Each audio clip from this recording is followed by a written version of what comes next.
붓기에 대해서 말씀드리겠습니다.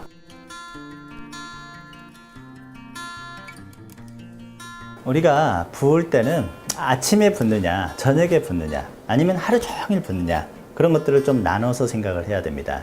되게 아침에 붓는 경우는 저녁에 먹는 거하고 연관이 많습니다. 실질적으로 내가 잠들기 한 4시간 이전에 먹거나 혹은 마시는 것들이 많이 있으면 아침에 붓는 경우가 많습니다.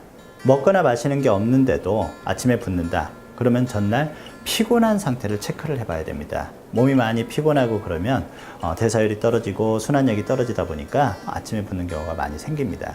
그리고 저녁에 붓는 경우에는 피로도하고 연관이 많습니다. 그러니까 같은 자세로 서 있는다거나 아니면은 앉아 있는 자세를 오래 한다거나 아니면 하루 종일 서서 돌아다닌다거나 그렇게 되면 이 피라는 것은 중력에 의해 가지고 아래로 내려갑니다.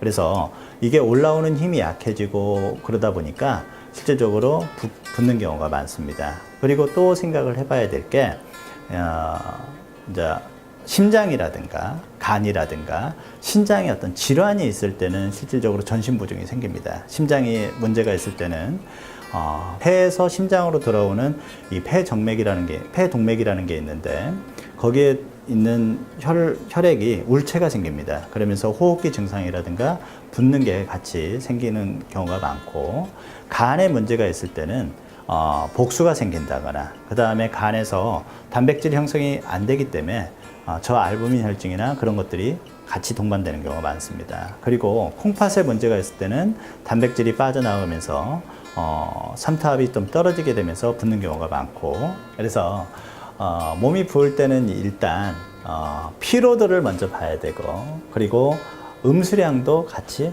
체크를 해봐야 됩니다.